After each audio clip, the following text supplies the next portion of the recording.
శ్రీ సాయినాథాయ నమః.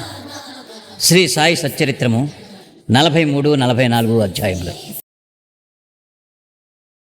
బాబా సమాధి చెందుట, సన్నాహము, సమాధి మందిరము, ఇటుకురాయి విరుగుట, 72 గంటల సమాధి, జోగు యొక్క సన్యాసము, అమృతము వంటి బాబా పలుకులు. 43 మరియు 44 అధ్యాయములు కూడా బాబా శరీరత్యాగము చేసిన కథనే వర్ణించినవి కనుక వాటిని ఒక చోట చేర్చుట జరిగినది. ముందుగా సన్నాహము. హిందువులలో ఎవరైనా మరణించుటకు సిద్ధముగానున్నప్పుడు మత గ్రంథములు చదివి వినిపించుట సాధారణ ఆచారము. ఏలన ప్రపంచ విషయముల నుండి అతని మనస్సును మరలించి భగవత్ విషయములందు లీనమునర్చినచో అతడు పరమును సహజముగాను సులభముగాను పొందును. పరీక్షన్ మహారాజు బ్రాహ్మణ ఋషిబాలునిచే శపింపబడి వారం రోజులలో చనిపోవుటకు సిద్ధముగా ఉన్నప్పుడు గొప్ప యోగియగు శుకుడు భాగవత పురాణమును ఆ వారములో బోధించాను. ఈ అభ్యాసము ఇప్పటికీ అలవాటులో ఉన్నది. చనిపోవుటకు సిద్ధముగానున్న వారికి గీత, భాగవతము మొదలగు గ్రంథములు చదివి వినిపించెదరు. కానీ బాబా భగవంతుని అవతారమొకటిచే వారికట్టది అవసరము లేదు.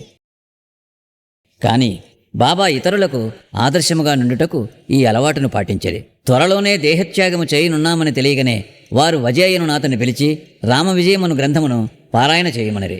అతడు వారములో గ్రంథమును ఒకసారి పఠించాను. తిరిగి దానిని చదువుమని బాబా ఆజ్ఞాపించగా అతడు రాత్రింబవళ్ళు దానిని చదివి 3 దినములలో 2వ పారాయణము పూర్తి చేశాను. ఈ విధముగా 11 దినములు గడిచాను. అతడు తిరిగి 3 రోజులు చదివి అలసిపోయాను.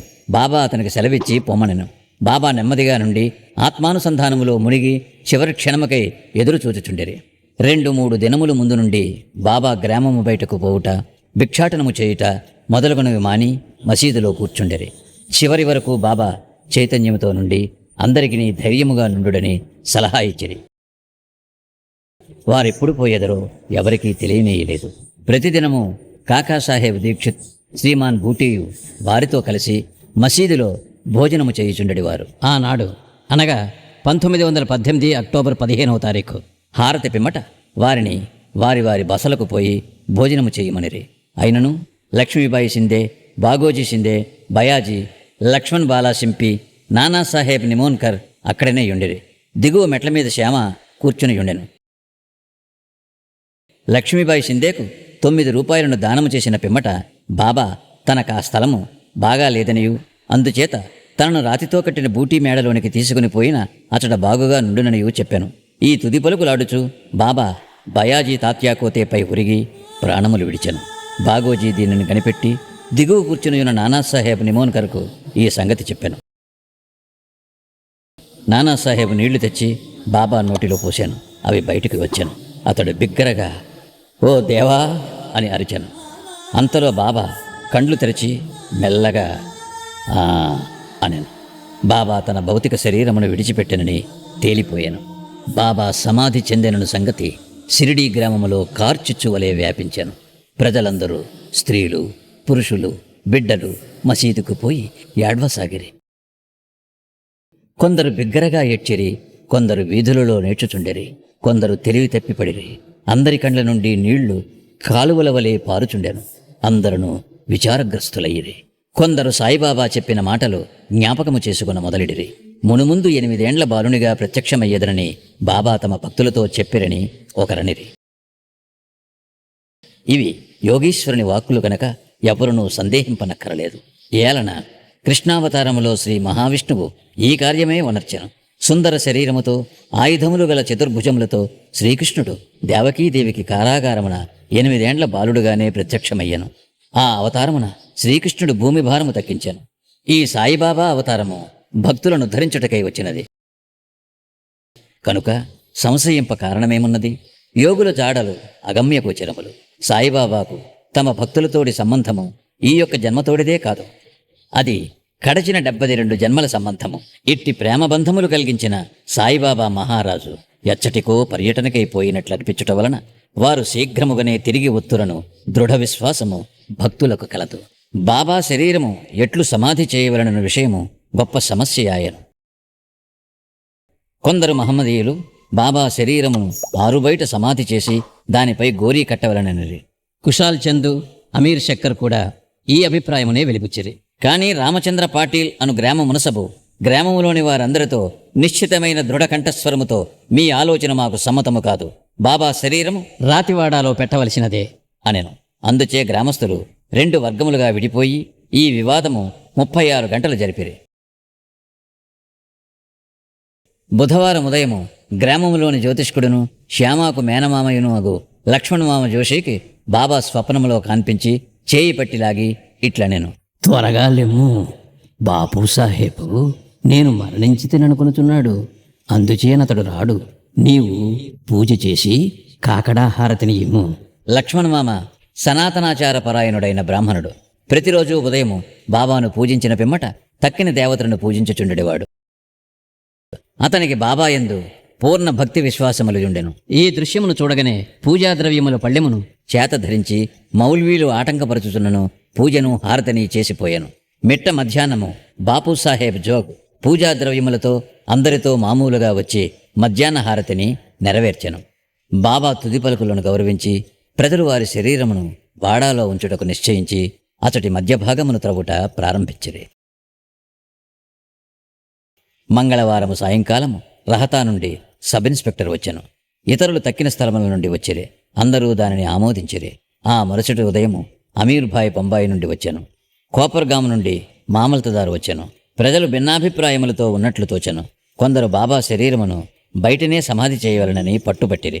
కనుక మామల్తదారు ఎన్నిక ద్వారా నిశ్చయించవలనని అనెను. వాడాను ఉపయోగించుటకు 2 రెట్ల కంటే ఎక్కువ ఓట్లు వచ్చెను. అయినప్పటికీ జిల్లా కలెక్టర్తో సంప్రదించవలనని అతడనెను. కనుక కాకాసాహెబ్ దీక్షిత్ అహ్మద్నగర్ పోవుటకు సిద్ధపడెను. ఈ లోపల బాబా ప్రేరేపణ వల్ల 2వ పార్టీ యొక్క మనస్సు మారెను. అందరూ ఏకగ్రీవముగా బాబాను వాడాలో సమాధి చేయుటకు అంగీకరించిరి. బుధవారము సాయంకాలము బాబా శరీరమును ఉత్సవముతో వాడాకు తీసుకుని పోయిరి. మురళీధరుని కొరకు కట్టిన చోట శాస్త్రోక్తముగా సమాధి చేసిరి. యథార్థముగా బాబాయే మురళీధరుడు. వాడా దేవాలయమయ్యను, అది ఒక పూజామందిరమాయను. అనేక మంది భక్తులచ్చటికి పోయి శాంతి సౌఖ్యములు పొందుచున్నారు. ఉత్తర క్రియలు బాలాసాహెబ్ పాటే ఉపాసినీ బాబా నెరవేర్చిరి. ఉపాసినీ బాబా బాబాకు గొప్ప భక్తుడు. ఈ సందర్భములో ఒక విషయము గమనించవలను. ప్రొఫెసర్ నార్కే కథనము ప్రకారము బాబా శరీరము 36 గంటలు గాలి పట్టినప్పటికీ అది బిగిసిపోలేదు. అవయవములన్నీ సాగుచుండెను. వారి కఫనీ చింపకుండా సులభముగా తీయగలిగిరి. ఇటుకరాయి విరుగుట. బాబా భౌతిక శరీరమును విడుచుటకు కొన్ని దినముల ముందు ఒక దుశ్శకనమయ్యను. మసీదులో ఒక పాత ఇటుకయుండెను. బాబా దానిపై చేయి వేసి ఆనుకొని కూర్చుండువారు. రాత్రులందు దానిపై ఆనుకొని ఆసనస్థులగుచుండిరి. అనేక సంవత్సరములిట్లు గడిచెను. ఒకనాడు బాబా మసీదులో లేనప్పుడు ఒక బాలుడు మసీదును శుభ్రపరచుచూ దానిని చేతితో పట్టుకుని ఉండగా అది చేతి నుండి జారి కింద పడి 2 ముక్కలైపోయాను. ఈ సంగతి బాబాకు తెలియగానే వారు మిగులు చింతించి ఇట్లు ఏడ్చిరి. ఇటుక కాదు, నా అదృష్టమే ముక్కలు ముక్కలుగా విరిగిపోయినది. అది నా జీవితపు తోడు నీడ. దాని సహాయము వలననే నేను ఆత్మానుసంధానము చేయుచుండెడివాడను. నా జీవితమునందు నాకెంత ప్రేమయో దానియందు నాకంత ప్రేమ. ఈరోజు అది నన్ను విడిచినది. ఎవరైనా ఒక ప్రశ్న అడగవచ్చును. బాబా నిర్జీవయోగు ఇటుక కోసం ఇంత విచారపడనేలా? అందులోకి హేమాడ్ పంతు ఇట్లు సమాధానమిచ్చాను. యోగులు బీదవారికి నిస్సహాయులకు సహాయము చేయుటకై అవతరించెదరు. వారు ప్రజలతో కలిసి మసులున్నప్పుడు ప్రజల వలె నటింతురు. వారు మనవలే బాహ్యమునకు నవ్వెదరు, ఆడెదరు, ఏడ్చెదరు. కానీ లోపల వారు శుద్ధ చైతన్యులై వారి కర్తవ్య విధులను ఎరుగుదురు. 72 గంటల సమాధి. ఇటుక విరుగుటకు 32 సంవత్సరములకు పూర్వము అనగా 1886 సంవత్సరములో బాబా సీమోల్లంఘనము చేయ ప్రయత్నించాను. ఒక మార్గశిర పౌర్ణమి నాడు బాబా ఉబ్బసము వ్యాధితో మిక్కిలి బాధపడుచుండాను. దానిని తప్పించుకున్నట్టుకై బాబా తన ప్రాణమును పైకి తీసుకుని పోయి సమాధిలో ఉండవలననుకొని భక్త మహల్సాపతితో ఇట్లనిరి. నా శరీరమును 3 రోజుల వరకు కాపాడుము. నేను తిరిగి వచ్చినట్లయినా సరే, లేని ఎడల నా శరీరమును ఎదురుగా ఉన్న ఖాళీ స్థలములో పాతిపెట్టి గుర్తుగా 2 జెండాలను పాతుము అని స్థలమును చూపిరి. ఇట్లనుచూ రాత్రి 10 గంటలకు బాబా క్రింద కూలెను. వారి ఊపిరి నిలిచిపోయాను. వారి నాడి కూడా ఆడకుండెను. శరీరములో నుండి ప్రాణము పోయినట్లుండెను. ఊరి వారందరూ అచ్చట చేరి న్యాయ విచారణ చేసి బాబా చూపిన స్థలములో సమాధి చేయుటకు నిశ్చయించిరి.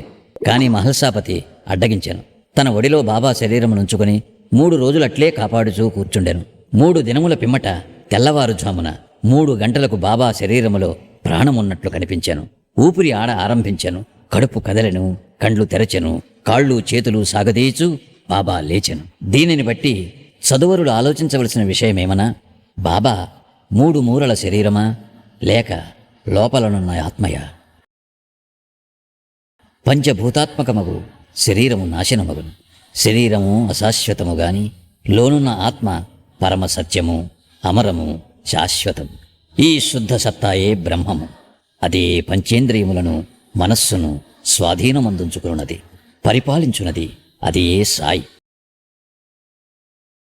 అది ఏ ఈ జగత్తునందు గల వస్తువులన్నిటి యందు వ్యాపించియున్నది. అది లేని స్థలము లేదు. అది తాను సంకల్పించుకున్న కార్యమును నెరవేర్చుటకు భౌతిక శరీరము వహించాను. దానిని నెరవేర్చిన పిమ్మట శరీరమును విడిచెను. సాయి ఎల్లప్పుడూ ఉండువారు. అట్లనే పూర్వము గాణుగాపురములో వెలసిన దత్తదేవుని అవతారమగు శ్రీ నరసింహ సరస్వతియు వారు సమాధి చెందుట బాహ్యమునకే గాని సమస్త చేతనాచేతనములందు కూడా ఉండి వానిని నియమించువారును పరిపాలించువారును వారే. ఈ విషయము ఇప్పటికిని సర్వస్వ శరణాగతి చేసిన వారికిని మనస్ఫూర్తిగా భక్తితో పూజించు వారికిని అనుభవనీయమైన సంగతి. ప్రస్తుతము బాబా రూపము చూడ వీలు లేనప్పటికీ మనము షిరిడీకి వెళ్ళినచో వారి జీవితమెత్తు పటము మసీదులోనున్నది. దీనిని శ్యామరావు జైకర్ అను గొప్ప చిత్రకారుడును బాబా భక్తుడను వ్రాసియున్నాడు.